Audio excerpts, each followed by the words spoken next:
토트넘 스퍼가 엔지 포스테코글루 감독 체제로 이제 2023-2024 시즌을 준비하고 있는데요. 사실은 감독이 선임되기 전에 풋볼 디렉터가 먼저 선임될 거다라는 얘기들이 있었거든요. 그런데 지금까지도 이 풋볼 디렉터의 소문 자체가 나오지 않고 있는 와중에 토트넘 관련 소식에 대해서는 믿을 수 있는 기자라고 할 수 있겠죠. 풋볼 런던의 알레스테오 골드 기자가 독점 보도로 알고 보니 토트넘 이적 시장 막후에 파비오 파라티치가 여전히 일을 하고 있었고 그것도 굉장히 강력한 영향력을 행사하고 있다는 보도가 나왔거든요. 대체 이게 어떻게 된 일인지 부버지 김현민 기자와 함께 살펴보도록 하겠습니다. 일단 알레스테오 골드 기자가 이제 쓴 기사 그리고 본인이 올린 그 트위터 내용을 보면 이제 파라티치 디렉터가 이제 디렉터직을 사임을 했지만 현재 토트넘에서 컨설턴트로 일을 하고 있다라는 그 내용이에요. 예. 제목 자체를 보면 더 이제 대단한 게 스트롱 인플루언스라고 했어요. 이적 시장에 있어서 강력한 영향력을 유지하고 있다라고 하며 직접 취재한 내용을 보니 이제 피파가 그 30개월 자격 정지를 내렸지만 일부 항목에 대해서 해제를 하면서 업무를 할 수 있게 됐다. 이게 이제 불법적으로 뒤에서 몰래 일한 게 아니라 확실히 합법적으로 인정받고 일을 한다는 얘기예요. 예. 그 세리아 클럽에서 10년 넘게 최고직으로 활약한 후 2021년 여름 유벤투스에 떠나 지난해 토트넘 풋볼 디렉터 그 단장으로 부임을 했다라고 파라티치에 대해서 소개를 하면서 그러면서 이로써 레비 토트넘 회장은 그 수년간 탐내던 인물을 영입하기 위한 긴 추격전을 끝냈다. 그러니까 정말 오랜 기간 파라티치를 원했었다라는 얘기인 거죠. 그래서 이제 사실 24개월 만에 이제 토트넘을 떠나게 됐지만 사실 이렇게 좀 불미스러운 일이 있었음에도 레비 회장이 이 사람을 완전히 내치거나 끈을 끊거나 인연을 끝내지 않은 이유는 아주 오래전부터 관계를 맺어오면서 원했던 인물이니까 이렇게 보내긴 허무했다. 그런데 이 인물과 함께 할 수 있는 일이 이제 가능성이 열린 거거든요. 거기다가 이게 더 힘들 수밖에 없는 게요. 파라티치 자체가 워낙 그 한계 많았었거든요. 그러니까 토트넘이 아카데미 시스템 자체도 상당히 많이 뜯어 고쳤어요. 그래서 지금 원래 토트넘 아카데미가 굉장히 약하기로 소문이 났었거든요. 예. 근데 그것들도 개편을 상당히 많이 하고 그리고 또 이제 나중에 또 얘기를 드리겠지만은 포초 가문의 그 와포드의 스카우트 네트워크를 그대로 이식을 해가지고 그래서 선수 영입 기조에도 상당히 많은 변화들을 가져왔었기 때문에 이게 또 바뀌게 되면은 팀의 틀이 너무 변동이 계속 크게 되는 거다 보니까 이게 사실 그것 때문에 레비 회장이 파라티치가 그렇게 그 사태가 발생을 했음에도 계속 쥐고 있었던 거예요. 그렇죠. 최종 판결 날 때까지 데리고 있었잖아요. 그래서 예. 막 그 뒤에 슬래틱의 핏부룩 기자는 굉장히 이걸 강도 높게 비판을 했었잖아. 뭐 하는 거냐. 빨리 개편하고 겨울 이적 시장부터 이미 얘기가 나왔으면 정리를 해야 되는 게 아니었냐. 하지만 말씀하신 그 여러 가지 이유로 인해 레비 회장은 파라티치를 지키고 싶어 했고 그리고 항소까지 기다려봤고 최종적으로 이제 지난 4월에 떠나게 됐을 때도 이 고별사가 오히려 이제 콘테 감독이 떠날 때 고별사보다 훨씬 길고 애정이 담겨 있어요. 그 가족들이 힘들었고 우리는 법을 지키면서 최대한 뭔가를 해보고 싶었다. 그러면서 이제 스콘먼 임명도 발표를 했었는데 이러고 나서 상황이 조금 반전된 그 소식이 전해진 겁니다. 예, 뭐 파라티치가 토트넘에서 사임한 후 피파는 파라티치 출전 금지 기간 연장의 일부 요소를 완화하여 그가 축구 활동에 복귀할 수 있도록 허용했다라는 건데요. 예, 이게 이제 추가적인 내용을 보니까 뭐 파울로 롬바르디, 루카 파스토레, 이안 랭으로 구성된 이 변호사팀 굉장히 뭐 강력한 팀인가봐요. 이 팀을 통해 피파에 항소를 냈고 이제 이탈리아 축구연맹이 부과한 제재에 따라서 아예 활동이 지금 금지됐다가 업무가 이제 일부 축소. 너가 이제 그 과거에 그 안 좋았던 행동을 한 게 있으니까 디렉터는 네가 못한다. 다만 업무를 축소해서 축구계에서 일은 할 수 있게 해주겠다. 게다가 이 사람 입장에서는 축구 쪽에서만 오랫동안 일을 해왔기 때문에 생계를 위해서도 이제 어떻게 보면 감경이 된 것 같아요. 근데 저는 결국 컨설턴트라는 거는 직접적으로 거기 직원으로 일은 못하게 한 것 같아요. 고용이 안 되는 거죠. 예, 고용은 안 되고 그러니까 그 조언 같은 것들을 하는 그러면서 약간 파트타임처럼 일을 할 수 그렇죠. 있게 아니면 건 바이 건으로 일할 수 있게 그렇게 한 걸로 보입니다. 예, 그렇기 때문에 이제 현재로서도 토트넘에서만 일하는 건 아니다. 네. 지금 이탈리아 언론 보도를 보니까 최근에 강등된 삼프도리아에서도 이제 자문 역할을 하는 원래도 인연이 있던 팀이잖아요. 원래 삼프도리아에서 예. 시작했죠. 파라티치가 예. 거기서 원래 유명해진 거잖아요. 그러니까 이카르디랑 막 영입해가지고 재미를 보면서 그랬었던 거였고 이제 그 토트넘도 여전히 파라티치부터 자문을 받고 있는 것으로 파악하고 있다라고 한 겁니다. 사실 이게 좀 중요한 것 같아요. 뭐 저희가 앞서 가바니니 그 스카우트 얘기도 하긴 했지만 토트넘이 이제 사실 다비드 라야 골키퍼가 강하게 연결이 됐었는데 그 이적료 문제 때문에 불발이 됐을 때 그 다음 옵션으로 빠르게 진행된 게 이탈리아 출신 골키퍼 엠폴리의 비카리오였는데 바로 이 비카리오를 포함한 올 여름에 이루어진 모든 계약들에 파라티치의 손길이 닿았다라고 이제 소개가 된 겁니다. 예, 그러면서 이제 비카리오 같은 경우는 지난 가바니니 수석 스카우트에 관련된 그 소개 영상에서도 나왔지만은 원래 파라티치가 계속 추진하고 있었던 그렇죠. 선수였다라고 했죠. 예. 그러다 보니까 이제 가바니니가 결국은 비카리오 영입을 거의 확정을 지은 상태라고 그렇게 얘기들이 나왔었고요. 예, 결국엔 파라티치가 사실은 찜했던 선수가 오게 된 것이고 분명 여기에도 역할을 했을 겁니다. 그리고 뭐 아시다시피 쿨루셉스키가 완전 영입을 안 한다 뭐 이런 일부 얘기들도 있었지만 예. 결국 맺었을 때도 사실 이 선수도 파라티치의 픽으로 들어와서 파라티치가 관여한 건이었고 페드로 포로까지도 사실은 이제 파라티치가 관여했던 게 발동이 된 거예요. 여기에 플러스 이제 엔지 포스테코글루 감독이 와서 재건을 하려는 과정에 선수를 누굴 영입할까의 리스트업에도 파라티치가 관여하고 있다. 그 이유 중에 하나가 이 제임스 메디슨 얘기가 많이 나오는데 이게 또 파라티치가 좋아했던 선수라고요. 저는 근데 애당초 그러니까 그런 얘기도 있었어요. 가바니니가 현재 굉장히 많은 영향력을 행사하고 있다라고 하고 또 이제 레비 회장이 가바니니 굉장히 좋아해가지고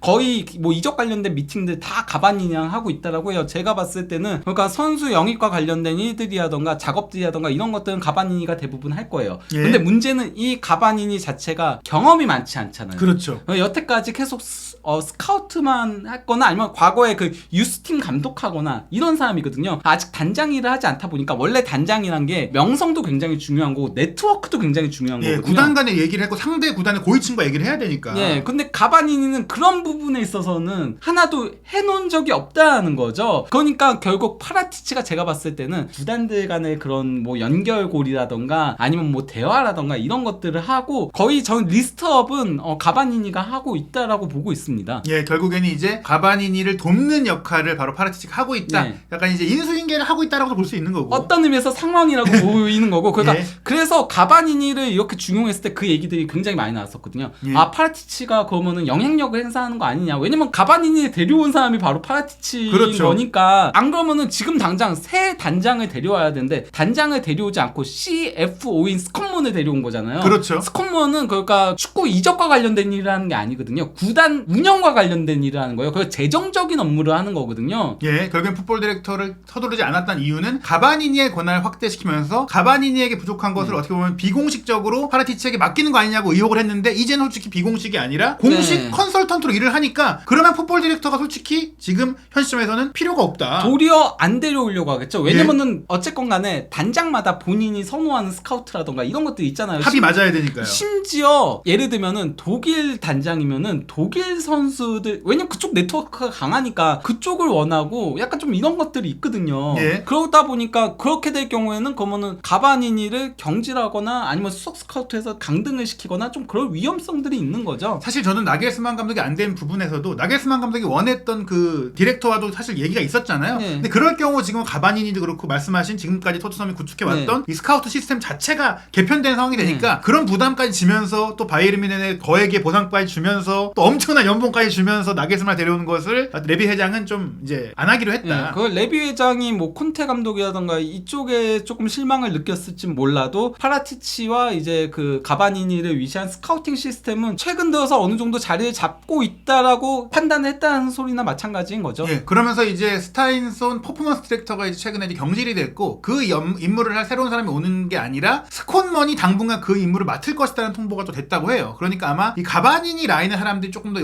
부분에 있어서 역할을 하지 않을까라고 생각할 수 있고 알레스테어 골드 기자의 기사에서 가장 중요한 대목은 이 마지막입니다. 토트넘은 여전히 이제 새로운 풋볼 디렉터를 공식적으로 선임하지 않고 있고 그리고 이제 누가 새 디렉터직을 맡게 되느냐가 아니라 이 이탈리아인 즉 이제 파라티치가 얼마나 계속 관여할 거냐 그러니까 새로운 디렉터가 오기 전까지만 컨설턴트를 할 거냐 아니면 디렉터가 올 거냐인데 지금의 기류는 이 체제로 가는 게 아니냐. 예, 뭐 그렇게 보이고 있는데요. 그래서 뭐 가바니니에 대해서 지난 영상에서 소개드렸지만 다시 한번 조금 간단하게 소개를 시켜드리자면요. 일단은 뭐 프라토라던가 피오렌티나 유스 코치를 시작을 했었고요. 그리고 이제 하브리그 감독들을 맡다가 그 다음에 삼프도리아 유스 코치와 피오렌티나 아카데미장을 맡다가 이제 우디네세 수석 스카우트를 맡으면서 이제 포초 가문하고 관계를 맺게 된 거죠. 그리고 실제 우디네세가 굉장히 이런 스카우팅망이 넓은 걸로 유명하잖아요. 그렇죠. 원래 우디네세는 각국의 크게 다 뿌리거든요. 네, 게다가 이제 이 포초 가문이 그라나다, 스페인 팀까지 네. 함께 운영을 했던 시기가 있기 때문에 그래서 결국에는 전방위적인 선수 영입을 했던 거죠. 네, 그때 그래서 데려와가지고 와포드도 보내고 또 이제 그라나다도 보내고 이런 자기네들도 데리고 있고 이러면서 하다가 결국 와포드가 프리미어리그 팀이어서 더 돈이 많다 보니 와포드 쪽으로 어느 정도 무게 중심이 갔었죠. 예. 네, 그러면서 이제 가바니니도 와포드 스카우트로 옮기기도 했었고 거의 동시에 했었죠 일을. 예, 예. 두 군데에서 동시에 하다가 그러다 이제 그 파라티치 단장이 부임하면서 러브콜을 받아서 오게 된 케이스인 거죠. 예, 그러면 이 가바니니가 지금까지도 일을 해왔고 이제 조금 더 많은 일을 하게 될 것이다. 뭐 이분의 능력에 대해서는 네트워크가 뭐 여러 가지 뭐 사람들에 따라 다르지만 일단 포초 가문과 일을 했기 때문에 뭐 영국 내 네트워크도 갖고 있고 또 이제 남미 쪽 선수들을 그라나다라든지 스페인 쪽으로 데려왔고 또 뭐 우디네스로도 데리고 왔기 때문에 알렉시스 산체스가 그렇죠. 대표적인 케이스잖아요. 그런 경우들을 봤을 때 이 사람은 스카우트로서 네트워크가 그 누구보다도 대단하다. 결국에는 차기 풋볼 디렉터감이다라고 볼 수 있고 또 무엇보다 이 사람이 사실 스카우트들이 감으로 선수를 뽑는 경우들도 있는데 네. 그렇지 않다. 예전 그 단장이었던 히첸 쪽의 스카우트들은 대부분 약간 조금 감에 의존하는 경향성이 많았대요. 그러니까 네. 선수를 직접 보고 그리고 본인이 판단하에 이렇게 했다라고 하는데 가바니니 같은 경우는 데이터를 상당히 많이 활용하는 현대적인 스카우트 스타일이라고 하죠. 예, 그래서 말씀하신 대로 지금 파라티치, 가바니니 요 체제로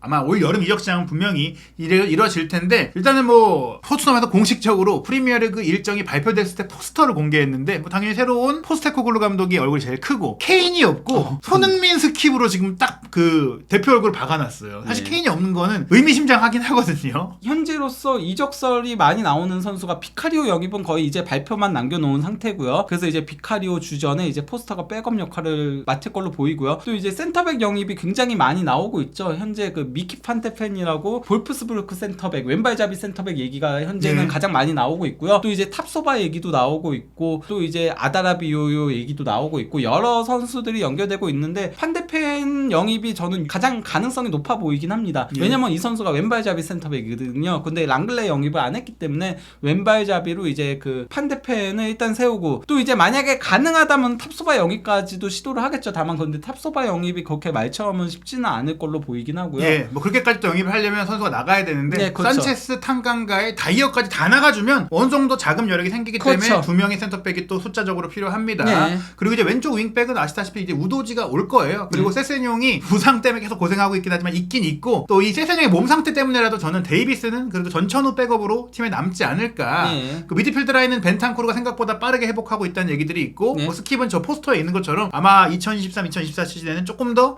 많은 그 시간을 보여받지 않을까. 예, 근데 뭐 어쨌건 그 한 명을 공격적인 미드필더로 활용하고 한 명을 이제 박스 투 박스형으로 싸워주는 그래서 이제 공격적인 미드필더를 보조하는 역할을 수행을 시키게 하면서 후방에는 약간 후방 플레이메이커형으로 이제 벤탄쿠르를 쓸 가능성이 높다라는 얘기들이 예. 나오고 있죠. 그리고 이제 공격형 미드필더로 현재 최우선 타깃이 제임스 메디슨입니다. 네. 뭐 레스터 시티가 강등이 됐기 때문에 이제 메디슨의 선택이 달려있다고 봐야 될 것 같은데 뉴캐슬과 토트넘이 달려들었으나 현재 영국 보도의 흐름을 보면 그래도 메디슨은 뭐 런던에 있는 토트넘을 선호한다. 그리고 공격진은 뭐 손흥민, 페리시치, 클루셉스키, 히샬리송 요 정도는 전 개인적으로 뭐 일단 현 시점에서 남을 거라고 생각을 하고 예. 케인이 나갈 경우 스트라이커가 와야 되는데 이럴 경우 저는 이제 히샬리송한테 워낙 돈을 많이 썼기 때문에 히샬리송을 주전으로 쓰면서 다시금 얘기가 나오고 있는 후르하시가 백업으로 온다는 보도가 계속 스코틀랜드에서 나오고 있어요. 아, 저는 근데 후루아시 영입으로 가면은 정말 이거는 예, 망하는 길이라고 봅니다. 예. 다만 이제 이전 보도가 달라진 게 3천만 파운드 이런 얘기가 아니라 1,500만 파운드면 올 수 있다 이렇게 얘기가 나오더라고요. 그 정도 돈은 토트넘이 분명히 이제 일본 기업이 들어온 것까지 감안한다면은 쓸 수 있는 돈이긴 해요. 아니 근데 후루아시를 영입하더라도 백업으로 써야지. 그렇죠. 아 그리고 저는 페리시치는 떠날 가능성 충분히 있다라고 보고요. 네. 그리고 이제 대신 힐한테 조금 기회가 주어질 가능성은 있다라고 보고 후루아시와 또 다른 공격수를 영입한다면은 저는 이해를 하거든요. 케인이 떠날 경우. 그렇죠. 케인 떠날 경우 예. 자금도 들어오니까. 그렇죠. 예. 근데 케인이 떠났는데 후루아시 영입하고 땡친다? 이거는 망합니다. 그렇죠. 이건 구단 망합니다. 예, 히샬리송도 예. 사실 골이 많이 보장된 선수가 아니기 때문에. 후루아시는 골은 넣는 선수지만 이 선수가 버티는 힘 이런 것들이 없기 때문에 저는 프리미어리그 오면은 무조건 이 선수는 슈퍼첫 골을 써야 된다라고 생각해요. 그렇죠. 이제 상대가 지쳤을 때 15분 네. 정도 뛰면서 히샬리송은 또 솔직히 말씀드리면 골을 다작하지 않으니까 거의 막 극과 극이에요. 히샬리송과 후루아시. 히샤시가 둘이 퓨전을 시켜야 돼. 그 둘을 퓨전 시키면은 가능한데 그렇지. 이게 안 되잖아요. 그렇죠. 이게 퓨전이 안 되기 때문에 네. 예 결국은 공격수 무조건 영입해야 되고 히샬리송이 어차피 2선 다 뛰니까 예. 공격수 한 명을 더 추가적으로 영입하더라도 충분히 출전 시간들은 분배가 된다라고 봅니다. 예, 과연 이제 이 파라티치의 영향력 속에 또 가바니니 스카우트가 어떤 선수를 좀 물색해 올지 또 선수들이 어떻게 정리가 될지